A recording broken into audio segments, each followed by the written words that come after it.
Hi, we are B'NayNay.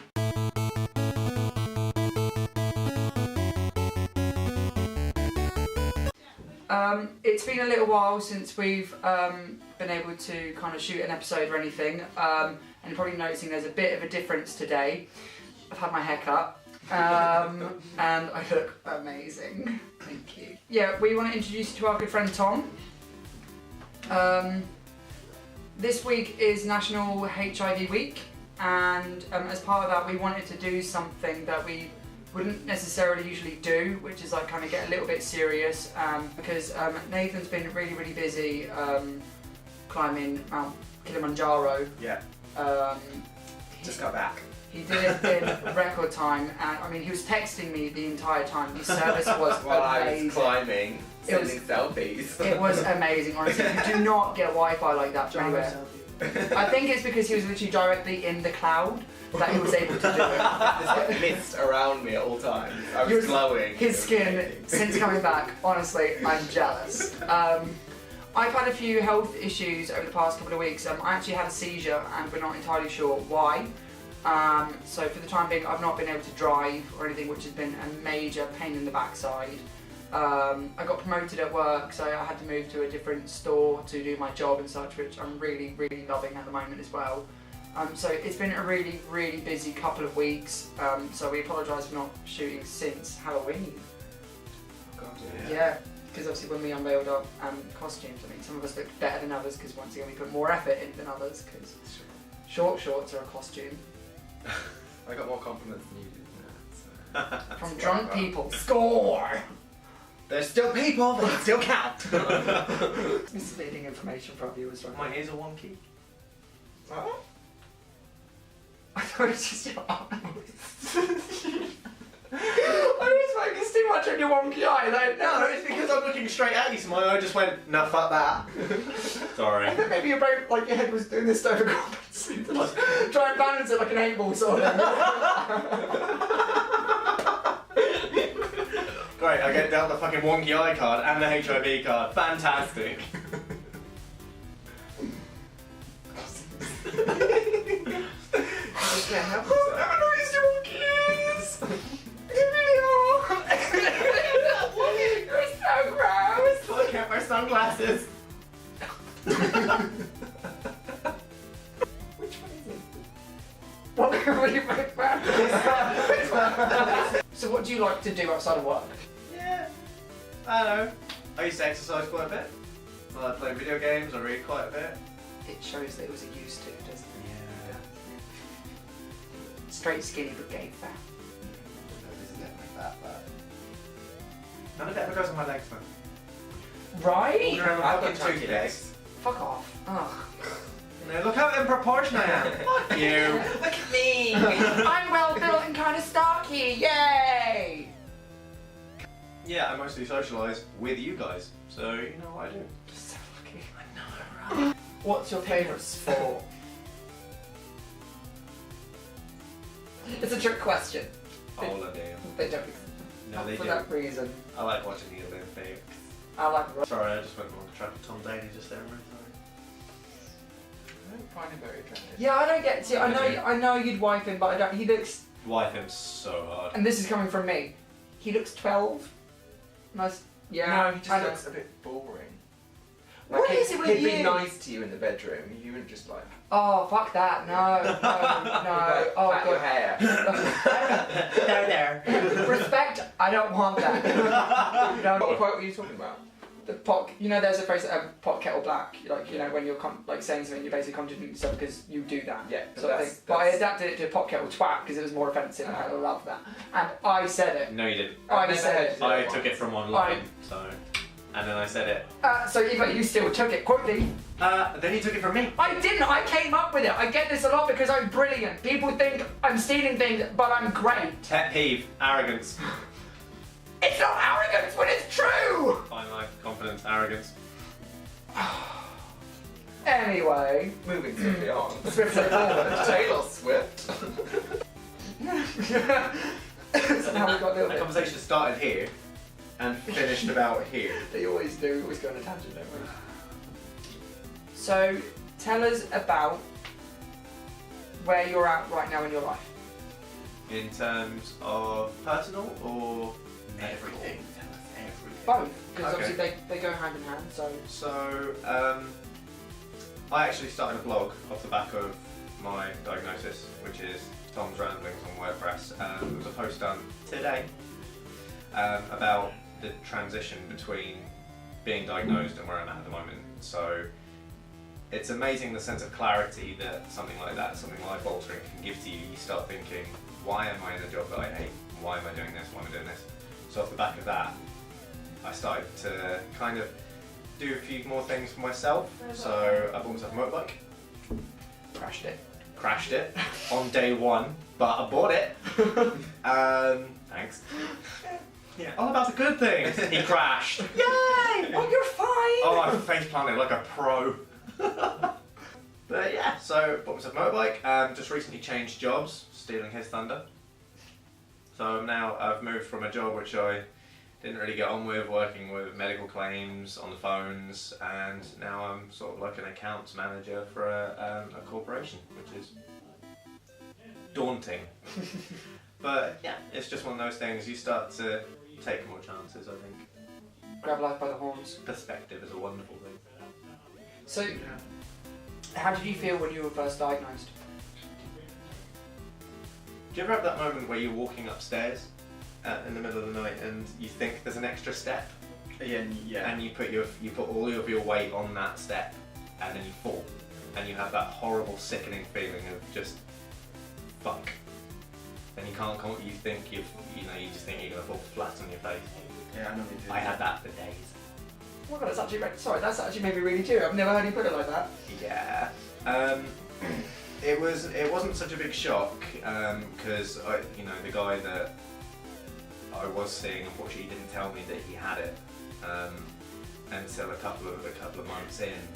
By then, of course, it was too late. I couldn't even be put onto PEP, post-exposure prophylaxis, which is sort of a drug that can, if taken properly over the course of 28 days, can rapidly reduce your risk of transmission.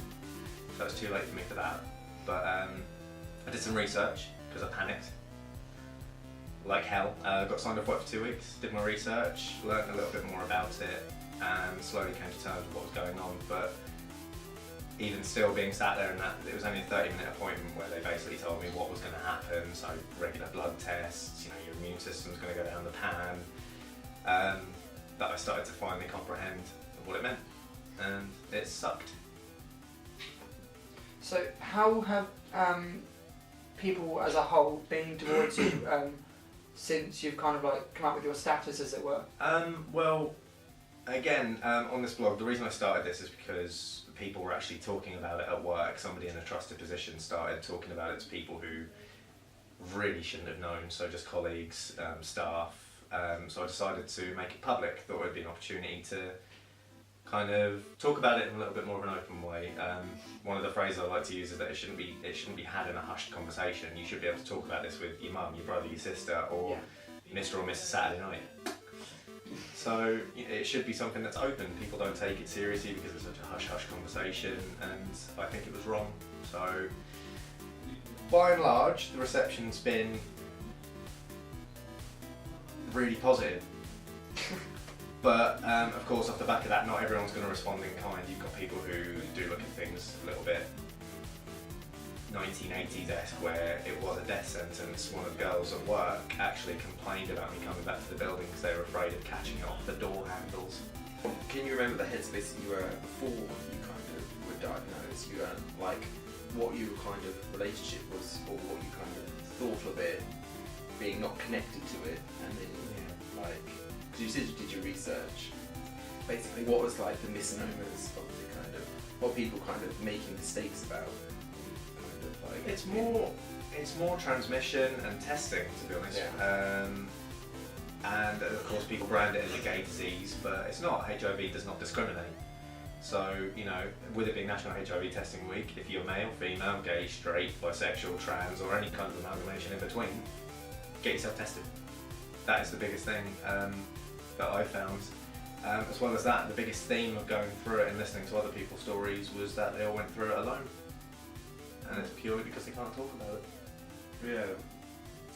That's the trouble with I don't know. Yeah, like you said, it was kind of a hush hush kind of thing, and I think people should be more aware. Yeah. This is why it's kind of good to kind of talk about it. So Yeah. like, can you remember where you were beforehand and what you kind of perceived of HIV, and where you are now? What have you kind of learnt about it that you didn't know beforehand, and that you think other people should be aware of? Yeah, yeah. Like in terms of being, aware. So if you think back to the 1980s when the AIDS epidemic actually started, a lot of people still can't differentiate between HIV and AIDS. Yeah. Yeah. That was the biggest thing.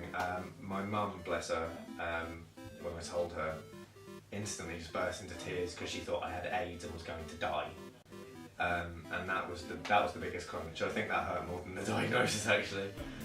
HIV is not AIDS. HIV is a virus. It's the human immunodeficiency virus, which depletes your immune system. And when your immune system is depleted, you start acquiring what are known as opportunistic infections. So things like common colds can turn into pneumonia, or you can get different types of cancers. Things like that your body becomes really susceptible to. But that takes years and years. If you're on treatment, it will never happen, by and large. If you have HIV and you're on treatment, that means that you can never get AIDS. Yeah, that's the aim of the treatment, is to stop you developing AIDS. Okay. So basically, in your body you've got a white blood cell, which is called a CD4 cell. The HIV virus directly attacks this cell and it infects it and turns it into a little HIV factory. So what happens is the amount of white blood cells in your body starts decreasing as the amount of HIV in your body starts increasing. The aim of treatment is to reverse the process that makes your white blood cells more able to defend themselves a little bit better, so if they start recovering, your immune system will start to recover as well. Which means that I won't be suffering from colds every Tuesday. So what's your biggest irritant throughout the process? What's been the thing that's kind of bugged you most back? Because obviously we can talk about the positives that have obviously come from it and things like that. But what's been the thing that you've really struggled with the most? It's being tarred with a brush through social media. I mean, everyone, apps like Grindr, Facebook, Twitter. I publicly advertise my status purely because I wasn't aware of the person who I got it from status. He knew, just didn't tell me. So I've made a point of making sure that if I do meet somebody or whatever, they know. But through this, HIV does come with a stigmatism. It's not like not the gay disease side of it, but just that you're kind of perceived as a whore. People think you're up for anything. It's like for like promiscuity sort of thing. Exactly, yeah, because only people that sleep around catch HIV. Which obviously is not true. Yeah. So you've kind of like encountered your first bug chaser. Yeah, it's the term is basically aimed at somebody who intentionally wants to infect themselves with the virus.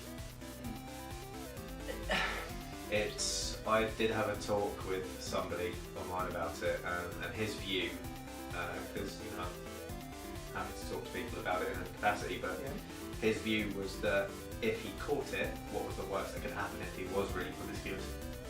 But that's not the case at all. If you do become HIV positive, you're more susceptible to viruses like the HPV virus. You can get normal STIs that are curable through antibiotics will not. They wouldn't act the same way, respond the same way to treatment of antibiotics, Yes. so that which means they're that much more dangerous, or they'll hang around for that much more longer and have that much more of an impact and effect on you. One of the biggest worries is hepatitis. If you get HIV and hepatitis, then It does kind of show the ignorance towards And it. that's the thing that I want to talk about. So there's a lot, obviously we've made a lot of headway medically since like the 1980s when it was referred to as like GRID, so gay-related immune deficiency, which obviously it's not anymore because like you said, it doesn't discriminate. So people think they can go on PrEP and things like that, and then they're just like, oh, it's okay, they play it down and relate it to something like chlamydia, which, okay, still awful in its own right, obviously, you should always practice safe sex and such, but in the grand scheme of things, in the comparison, and I feel like people play it down because of how far we have come with the medicine. Not as far as we'd like, obviously, there's no cure yet, but I feel like it's, because they say you can still live more or less an average lifespan sort of thing, with a few exceptions in some places, you know. Yeah, you lose about as many years as a smoker. Yeah, and I feel like people play it down because they go, oh, well that's alright then, because I knew a smoker and they were alive until they were like 80 or But that's something the silly like exception, that. not the rule in some cases in terms of smoking. Exactly. Yeah. And I feel like for that reason, it's not treated with as much seriousness and with the severity that it deserves. At the end of the day, it is a disease.